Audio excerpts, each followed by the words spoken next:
Well, hey everyone, my name is Nathan Jones, and if you're new here, welcome. I like to talk about all things movies, specifically Blu-rays, and today is a great one because I finally finished this amazing box set from Severin Films. I'm talking about All the Hauntsby Hours, a compendium of folk horror, and I finished the last 4 discs of this set, and this is part 3 of my series that I've been doing called Traversing the Forest, so as you can see in the title. But yes, like I said, I finished this. There are 12 Blu-rays on here. There are 20 feature films, so I will be talking about, let's see, 1, 2, 3, 4, 5, 6, 7. I'll be talking about 7 of them in the last 4 discs, which is insane because that's almost half. But it's been a really great journey. I've had so much fun with it, and this is such an amazing box set. Actually, you can buy this from Severin Films. I will link it in the description down below. This is a set that I think recently, like the first run of it all, like went away for a bit, but now it's back in stock. I highly recommend it, especially if you are a fan of horror films and also just world cinema in general, and kind of just going down this rabbit hole of what folk horror is and enjoying the ride. And there's some ups and downs because there are some things that maybe aren't the best thing in the world with this set, but there's amazing other things in this set that completely like reverse that idea in my head.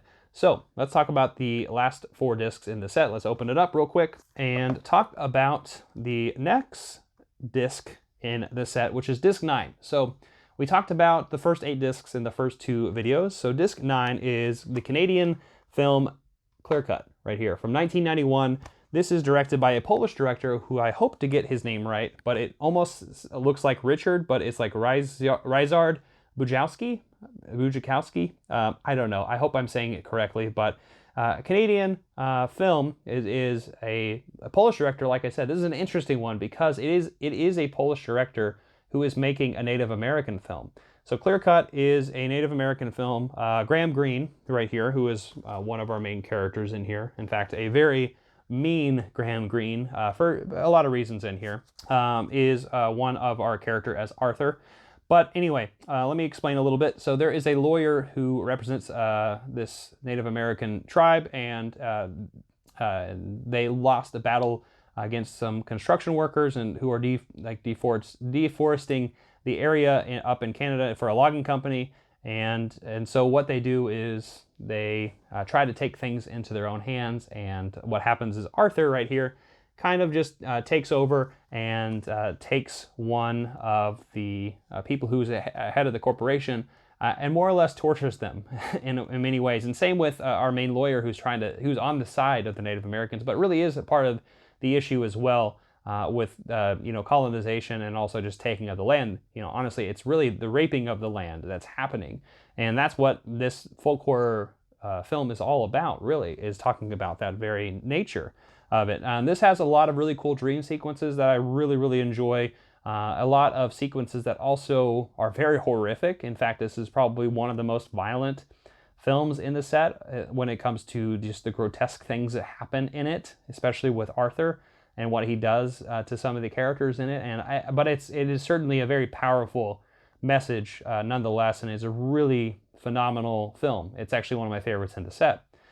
The other thing that this has, just really, I think a lot of how this film really just showcases, especially towards the end of the film where we get to the revelatory part of the movie, really is just seared into my mind. And I think this has a lot of really fantastic moments that really will not leave your brain. And there are some things that you probably will never forget with this movie, which I think is a clear indication of something that is a really powerful film.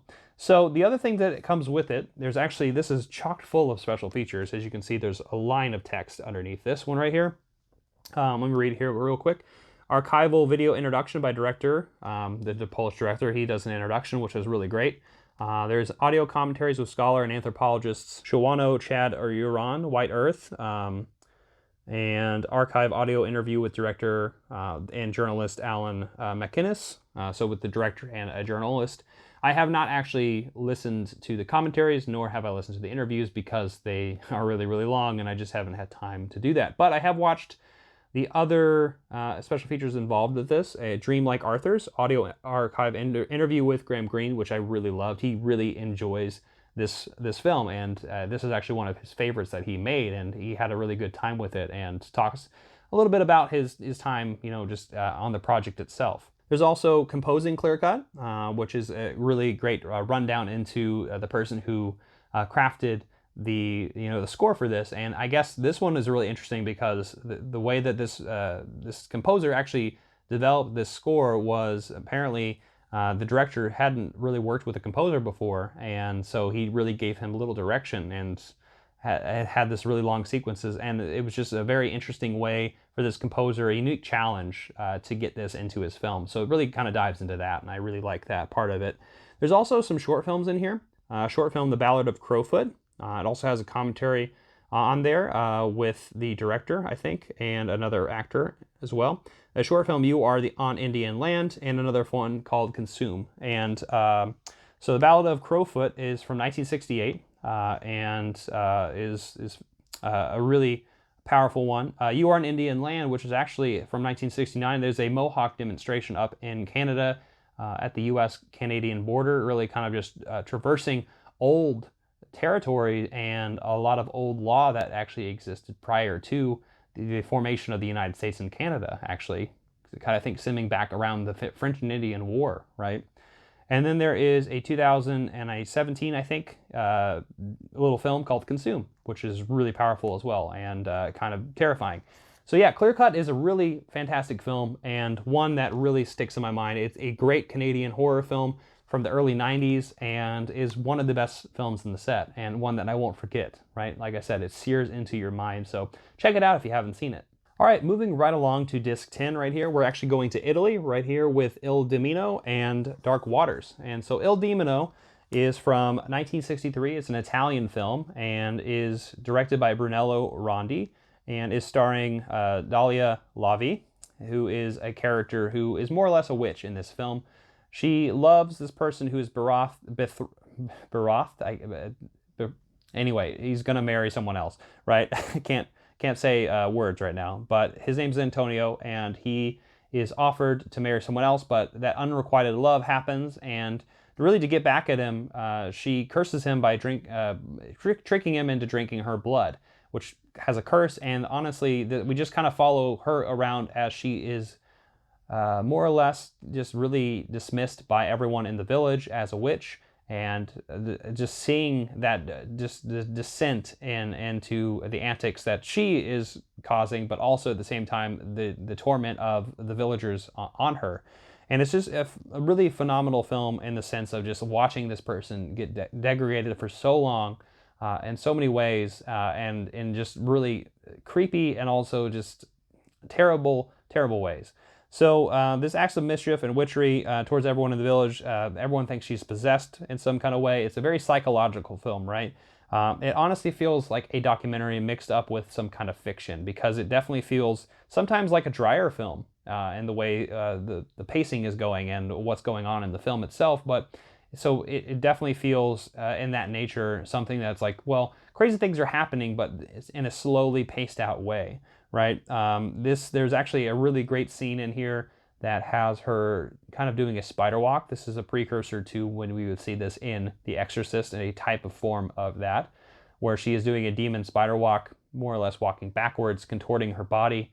And she actually did that because she, I guess, had some background in I think, dance or ballet, where she could do that. And yeah, it's one of those scenes that's really creepy and also really impressive at the time as well. And it's very, it's like a scene that just is, you don't forget. It's also interesting to note that she felt very possessed when she was filming this. And I think that is a testament to this film itself. And she actually talks about that in the special features, which right here is The Kid from Kibbutz, which is really talking about her journey with the film itself.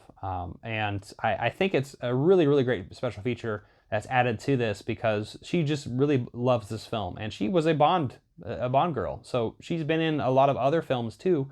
But this one is the one that she honestly like hardly remembers because she felt that possession in some kind of weird way. But yes, it's a really, really great example here. There's also little special features here by Tim Lucas, a narration over the video essay about Once Upon a Time in Basilica. which really talks about the time period that this was filmed in, and then also the area that this was made, and really talking about those urban legends that were going on around the time. Brunello Rondi, autobiographer, Alberto Pezzata, he is like the fastest talking person I've ever seen.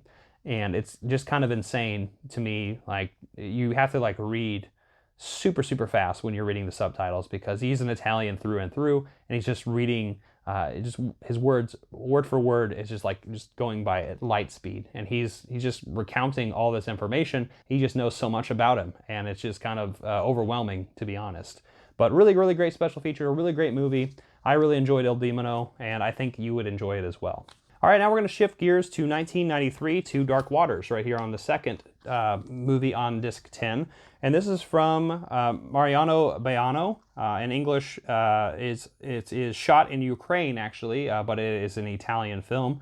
And there was production issues, actually, issues when it comes to Ukraine, because this is right at the time that the Cold War was ending. And also, it's very interesting, obviously, to talk about that in the current context, but that's where I'm just going to say there's the production issues here with this film. But there are definitely a lot of really interesting things about this film in particular. It had moments where it felt almost like an Argento film with a Fulci film.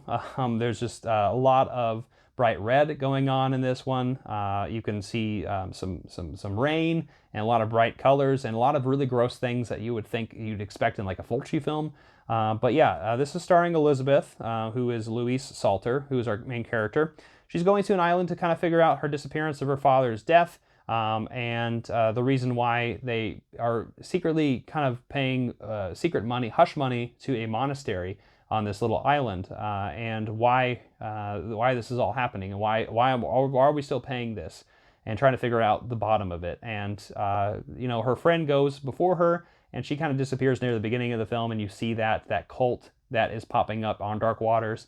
And yeah, it gets kind of crazy from there, and I don't want to give too much away, but it is crazy in a lot of ways, and a lot of really good ways. So there's a lot of elemental things going on with fire and water, which I really quite enjoy in this movie. And I think there's a lot of really fantastic dream sequences and a lot of body horror that's going on in this movie as well. So it really does feel like a cult 90s film that I didn't expect to love so much. And there's really great special features with it. There's audio commentary from the director, which I have not watched, and then there's a making of Deep into Dark Waters, which is about 50 minutes, and I actually quite enjoyed that, talking about all the people who were involved. This was during the 90s when they filmed this documentary, just talking about the making of the film itself. But Dark Waters, I know I had a little bit less to say than I said with Il Demino, but this one really shocked me, and I really, in a really good way. So honestly, the first three films that I just mentioned, really great, and I definitely recommend all of them. So let's move on to disc 11.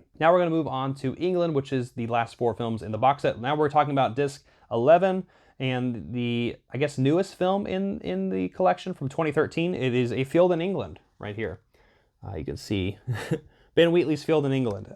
This movie is incredible. It's shot in black and white. It's about four men during, I think, the English Civil War who are venturing off from a field battle. There's two deserters, and there's an alchemist there on the run, and they find another person as well.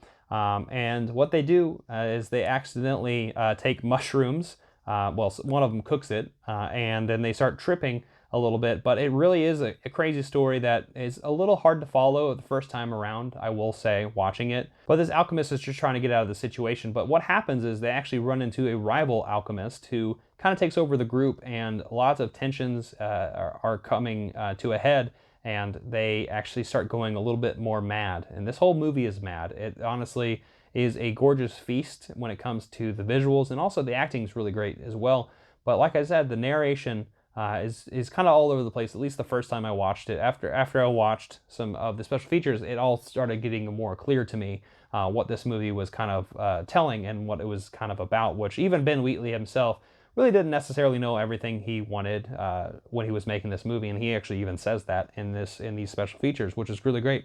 But this film is really visceral, right? It's a psychedelic trip. It's a euphoric feeling of things. It feels very sublime, honestly.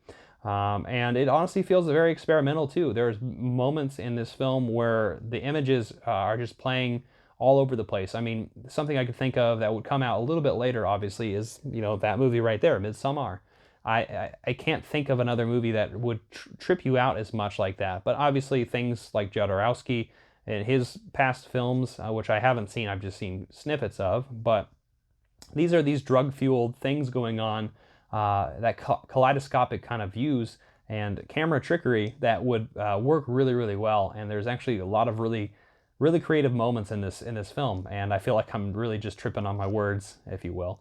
But I really enjoyed this, and I think that the sound mixing and the design is really crisp, and it just works really, really well with the score. And there's even like a nice little English folk song that's sung in the movie that is really charming and just puts a smile on your face, because everything in this movie is mad. It's almost like it's like an Alice in Wonderland live action film, a little bit in some ways, honestly. And that's what I've actually kind of thought about a little bit when I was watching this movie. So let's actually talk a little bit about the special features here. So there's an audio commentary with director Ben Wheatley, producer Andy Stark, and sound editor Martin Pavey. And I haven't listened to that because I didn't listen to any of the commentaries, but there is a Letterboxd Magic Hour episode 1 with Kayla Janice, who actually curated this entire box set, if you don't remember, with Ben Wheatley. And that was a really great conversation. I think it was around an hour long. And it's also a podcast, so I think it might be available on Spotify or something like that. But really great Letterboxd kind of one-on-one, just talking about the filmmaking, Ben Wheatley's other films that he's made since and before. It's really good. And then there's Please Hear Me, the music of A Field in England, which I fell in love with the music in this movie. In fact, this might be one of my favorite scores of the bunch. But, you know, there's other things about this too. Like I said, the sound mixing and the score is just something that's really just really perverse. And then there's also Ben Wheatley in conversation with Pete Toombs, talking about his time on the film itself. And then there's camera tests, a UK trailer and a US trailer, which are different actually, and really cool in different manners of how they would market this to different audiences. And so, yeah, Field in England, I definitely was really, really hyped about this movie going in to this entire box set, because I had seen it in the trailer and then also in the documentary that started this whole entire adventure. And yeah, I was very excited about it, and I wasn't disappointed. It's a weird one, but I think it's certainly worth your time. And now talking about the second film on disc number 11 is Anchoress right here. And Anchoress is from 1993. It's directed by Chris Newby, and it is about the story of Christine Carpenter, who is an anchoress who's obsessed with the Virgin Mary, and more or less, she, you know, the angel's calling to her, but everyone in around her village starts thinking she's a little bit kooky and maybe is a witch. So they hold her up into this part of the church and more or less want her to confess and then also spend time with herself. So this is during the 14th century. And like I said, the locals think she's doing witchcraft, and she's just kind of confined to this wall. And it really is a real story that actually happened, which is really nuts. In fact, I'll talk about that a little bit later in the special features. But it really does explore a lot of different tropes, and I actually quite enjoyed this one. It's a little long-winded, and it definitely felt a little bit like a Dreyer film, a Carl Theodor Dreyer film in parts. And I think I was maybe not particularly in the right mood to watch this when I was, but I definitely recognize how powerful this movie can be. But it really does explore that feminine sexuality, kind of that commune with nature, and that isolation that you would kind of experience as well. And it really does force you to deal with that isolation, right? As Christine Carpenter is dealt with in that, you know, four-wall prison that she's in. Like I said, it also kind of reminds me, besides Dreyer, it actually kind of reminds me in some instances of The Witch. Robert Eggers' The Witch. There's actually moments that I was like, wow, this is like something that Robert Eggers maybe took some inspiration from, which I thought was fantastic. There is a couple of special features on this. Lockdown 1329, really talking about the pandemic that was going on, you know, recently, and how the director reflected upon it. And it's a really nice little short essay as he was reflecting back on Anchoress itself back when he made it in '93, and really just kind of reflecting it on modern times. And so I think that was a really good visual representation of him filming, and also talking about his thoughts, and then talking about how he reflects it to the contemporary times of what's going on around us. And then there's also a short trip to Sheer, which is where this took place. Like I said, this is an actual event that actually occurred back in the 14th century, which is insane. And they still have, some of these places where she was, right, where she was holed up. So yeah, Anchoress is a good movie. Like I said, I wish I was in a better mood when I watched it, but it's certainly worth a watch. All right, last but not least, the last disc on here, that's disc 12 when it comes to the films, right? There is Penda's Fen and Robin Redbreast. All right, so the first film is Penda's Fen, and this is from 1974, directed by Alan Clark. Very strange movie. Just got to say that up front. It is a story of an awakening, a boy of a guy named Stephen, a kid named Stephen, and he's a very peculiar boy, but a very intelligent boy at the same time. But he really doesn't like anything that's perverse or anything that is challenging his worldview. So this is an awakening in so many different manners, right? It's sexual, it's physical, it's tackling religion and art and philosophy and psychology, and it's really just figuring out that relation with the land as well. So there's all sorts of things going on in this movie, and I think it really is indicative of the time period itself when it came out in 1974. There's a lot of changing time lines when it comes to the relationship with the land in England and all the stories that would come before it, right? This history of the country itself and the land itself, which is honestly, indicative to folk horror itself. So there is quite a bit of things going on here as well. There is a lot of symbolism, like I mentioned earlier, with different things. There's even some scenes where his mom's talking about labor and how everyone's just going to work and really not even thinking about it. There's also a sequence in here that reminds me a little bit of Allison's Birthday in some ways, where there's this pagan ritual going on that kind of just think of like Stonehenge, right? And think of these weird things going on here. But it really does, like I said, focus on Stephen's relationship with this. And Stephen is a very unlikable character. I'm going to have to say that out loud. But it is a weird movie that I think I really want to revisit sometime. But it is focusing on him, and he even runs into this little character right here, King Penda, right here. Penda's Fen is actually a very interesting thing too. There's also, like I said, the relationship with the land itself is interesting because of where they're located. Actually has a little bit of a story with some folk history attached to it, and what was interesting about Penda's Fen, which is an actual place as well. So I think that's an interesting part of this movie. There's an extra special feature with a short film called The Pledge, which I enjoyed.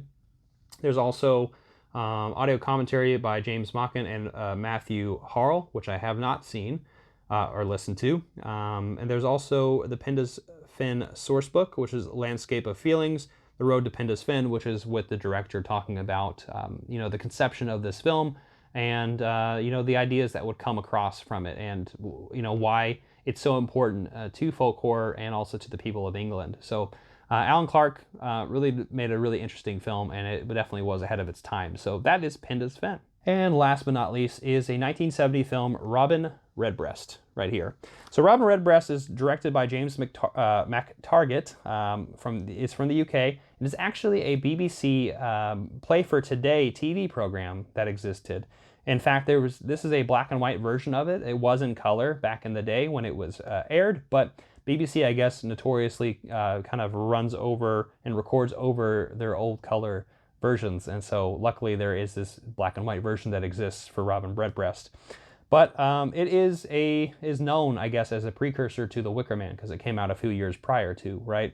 In a very different way. It's a TV play, right? So Play for Today, I guess, showed English TV plays and things like that for film and TV, which is really interesting. So it is a BBC thing. It's very interesting because it is 1970, so it's very open and open with its sexuality and very pervasive in the language. And it really does showcase that with just the conversations that everyone's having in this.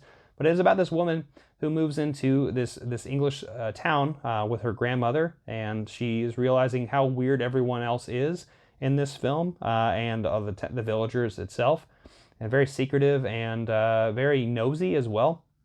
And then she also meets Robin Redbreast right here, who actually befriends her. A very strange dude, and very skittish as well, and very knowledgeable in weird things. But at eventually they have a baby together, and the crazy shit kind of starts going from there. When I said a baby, like developing a baby. And so that is kind of the crux of the start of this little film. But yeah, like I said, Nora Palmer is our main character, and she moves here, and yeah, something is not right about the villagers.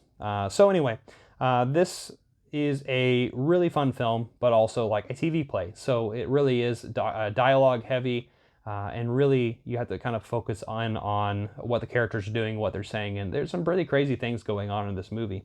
There's also special features audio commentary with William Fowler and Vic Pratt, curators and authors of The Bodies Beneath, which I have not seen or heard. The Flip Side of British Film and Television, interview with John Bowen, which is really great, just talking about Play for Today a little bit and talking about this episode in particular, with clips of this episode talking about it, and a short film called The Sermon, which I really enjoyed. And I think The Sermon is from like the early 2010s, and is really nice little short film to end the entire box set with, I think, in a very beautiful and disgusting way, right? So that is this box set. There are other things involved in this box set that I would really like to talk about. In fact, I actually want to ask all of you, would you like an extra bonus episode for me talking about the actual extra 3 discs in this set? There's actually 3 discs, The Woodlands Dark and Days Bewitched soundtrack. And there's also a short story called The White People, written by Arthur Machen and read by Linda Hayden. Right here, part 1 and part 2. So I have those, and then I also have this booklet, which I actually have not read all of. I've actually watched, or I've seen some of the pictures in this, and I've flipped through this quite often, but I have not read the whole thing. So I would actually like to ask all of you before I end this entire series, would you like a bonus one where I talk about the music, I talk about the short story read and narrated, and then also talk about the book itself? I would love to tackle that as well, because I want to encompass this entire box set. But yeah, this has been such a fun journey watching these films, and there's a lot that I'm going to return to later on throughout the next few years. But this has been a really fun journey. Once again, let me know what you think of these films down in the comment section down below. I'd love to hear your thoughts. Thank you so much for watching this video. I hope you enjoy it. Give it a like, share, hit the notification bell, subscribe, and I'll see you next time. I'm not jonesing around.